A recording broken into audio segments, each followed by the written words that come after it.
Om Ajnanatimirandhasya Jnananjanishalaakaya Chakshurunmilitam Yena Tasmai Shri Gurave Namaha. Nama Om Vishnupadaya Krishna Presthaya Bhutale Srimate Bhakti Vedanta Swamin Niti Namine. Namaste Saraswate Deve Gauravani Pracharine Nirvishesha Shunyavadi Paschatya Deshatarine. Jaya Shri Krishna Chaitanya Prabhu Nityananda Shri Advaita Gadadhara Srivasadi Gaura Bhakta Vrinda. Hare Krishna Krishna Krishna Hare Hare Hare Rama Rama Rama Hare Hare. Om Namo Bhagavate Vasudevaya Narayanam Namaskritya Naram Chaiva Narottamam Devim Saraswatim Vyasam Tato Jayamudirayet. In this session, we will be discussing from the 19th verse of the 7th chapter of the first canto Srimad Bhagavatam. Yada Sharanam Atmanam Aikshata Shrantavajinam Astram Brahma Shiro Mene Atmatranam Dvijatmajaha. The meaning of this verse is, when the son of the Brahmana, Ashwathama, saw that his horses were tired, he considered that there was no alternative for protection outside of his using the ultimate weapon, the Brahmastra, or the nuclear weapon. So, Arjuna, from the previous few verses, Arjuna, when he heard that Draupadi's 5 sleeping sons were beheaded by Ashwathama, Arjuna pacified Draupadi and told her that I am going to punish him, and in that way I will actually pacify you. So Arjuna armed himself and he started on his chariot to chase this Ashwathama. Ashwathama saw that Arjuna is coming very, very close, and he was going away on his horse. So, on his chariot, which was drawn by horses. Now the horses became tired and they would not move any further. Then Ashwathama thought that his life is in danger now. So he considered using the ultimate weapon, the Brahmastra, for his protection. So Srila Prabhupada explains in the purport to this verse, in the ultimate issue only, when there is no alternative, the nuclear weapon called the Brahmastra is applied. Even though this Brahmastra works on the power of mantra, still it is like modern day nuclear weapon. That means there is intense amount of radiation which this astra gives out. So that will be described in the later verses. But here Prabhupada is helping us understand this Brahmastra is like a nuclear weapon. The word Dvijatmaja is significant here because Ashwathama, although the son of Dronacharya, was not exactly a qualified Brahmana. Dvija means Brahmana. Atmajaha means the son. So, son of the Brahmana. He is not referred to directly as a Brahmana, but Ashwathama is referred to as the son of a Brahmana. Srila Prabhupada explains, why is this so? The most intelligent man is called a Brahmana, and it is not a hereditary title. It's not a hereditary title.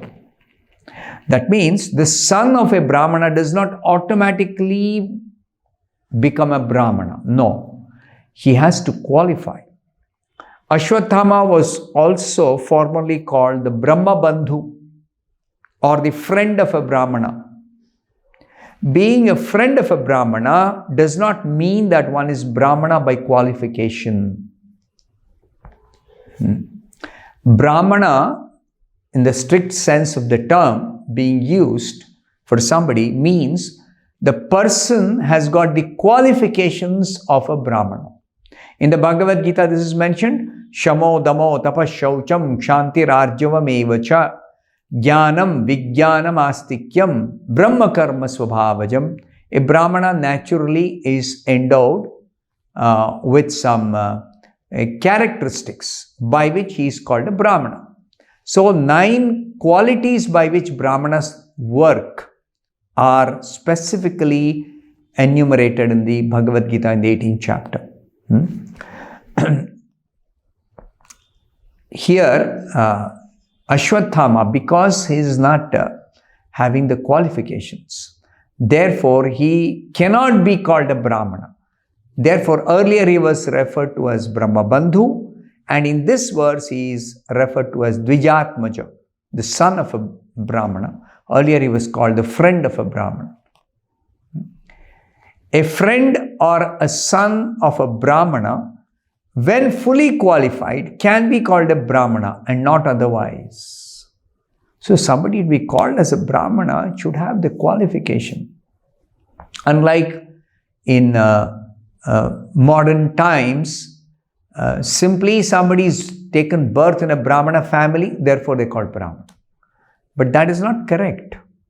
That is not the proper way in which somebody should be called as a Brahmana, unless one is qualified. Since Ashwatthama's decision is immature, he is purposely called herein the son of a Brahmana. He shouldn't have used the ultimate weapon, the Brahmastra, but because he immaturely decided to use that, he is being referred to as Dvijatmaja, son of a Brahmana. So Srila Prabhupada explains another place that the Vedic system is, one is called as a Brahmana only if he has the Lakshana, the characteristics of a Brahmana. And in the Bhagavatam, it is clearly declared, Yasya ya lakshanam proktam pumso varnabhivyanjakam yad anyatrapi drishyeta tattenaiva vinirdishet. One is identified as a Brahmana or any particular Varna, Kshatriya or Vaishya, based on Lakshana, based on characteristics. If a person has the characteristics of a Vaishya, he should be addressed as a Vaishya or known as a Vaishya. If somebody has the qualities of a Kshatriya, he should be known as a Kshatriya. But without the qualities, without the qualifications, Lakshana, characteristics, how can you refer somebody wrongly as a Brahmana or a Kshatriya, whatever? And specifically this verse of the Bhagavatam, the 7th canto, Yad anyatrapi drishyeta, if somebody is born in a Brahmin family, but he doesn't have the characteristics or the qualities of a Brahmana, let's say he has got the qualities of a Vaishya, then tattenaiva vinirdishet, he should be designated as a Vaishya because he has got the qualities of a Vaishya, even though he is born in a Brahmana family. That is what the verse says. So, Lakshana means symptoms. One must act as a Brahmana, one must have the characteristics of a Brahmana. If he does not have those characteristics, there is no harm in referring him as the son of a Brahmana, Dvijatmaja. Because his father is qualified Brahmana. Ashwatthama's father is Dronacharya. Dronacharya is qualified, highly qualified. He was expert. Expert Brahmana. So, Ashwatthama is not similarly having the characteristics like Dronacharya. Therefore, Ashwatthama, it's proper to refer him as Dvijatmaja. So here Srila Prabhupada explains, anyone can claim my father is a great person, but he cannot pass off as a great man just because he's the son of a great man. No. Simply because his father is very highly qualified doesn't mean he necessarily would have acquired all the father's qualifications. Unless he is trained, training is required, education is required, culture is required. All that is required. It doesn't simply come off. Automatically, there is no such a transfer of qualities. No. From a social point of view, Prabhupada says, we sometimes give respect to somebody just because he happens to be the son of a great person. So we give him respect. That is also okay, giving respect. But he cannot claim that he is like the father. Just like somebody's father is a great heart surgeon. Now, if the son is not qualified as a heart surgeon, how can the son be referred to as a great heart surgeon? It is not proper and it is not to be referred that way. Similarly, even though the father is a great Brahmana, the son should not be referred to as a great Brahmana. So it will be described in the later portion of this chapter that because Ashwatthama happened to be the son of a great personality, Dronacharya, so he was excused from capital punishment. He was excused from being killed. So Arjuna decided not to kill him. Even later on it will be described. Because he happened to be, the consideration was Guru Putra. He is the son of my teacher. If he dies, this Ashwatthama is killed because of the mistake he has done. He deserves to be killed. But if he is killed, his mother, who's Dronacharya's wife, will be unhappy. So it is Draupadi who advised Arjuna, don't kill Ashwatthama, because then his mother, Ashwatthama's mother, will be unhappy. She is innocent. She is not at fault. So you spare his life. That's what Draupadi said. Now, he was running on the back of a horse, but when he saw that Arjuna is coming nearer, he thought that the Brahmastra could be the only way he could protect himself. Now, Brahmastra is to be used in a very, very, very extraordinary circumstance. It's the last weapon somebody may use. And Prabhupada explains it's similar to the modern nuclear weapon. It releases a lot of radiation. When Ashwatthama, actually, the description will be there later on, Ashwatthama released his Brahmastra, there was so much radiation, people were feeling terrible heat. And Arjuna inquired from Krishna, what is the cause for this terrible heat spreading everywhere? So Krishna informed this heat is due to Ashwatthama releasing the Brahmastra. Krishna is the Supreme Lord, the Paramatma, the super soul in everyone's heart. He knows.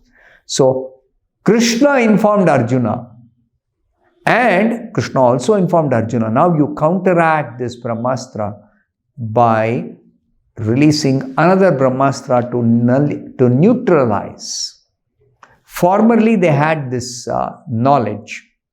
If I throw one kind of weapon, somebody else may neutralize that weapon by throwing another weapon. Counteraction.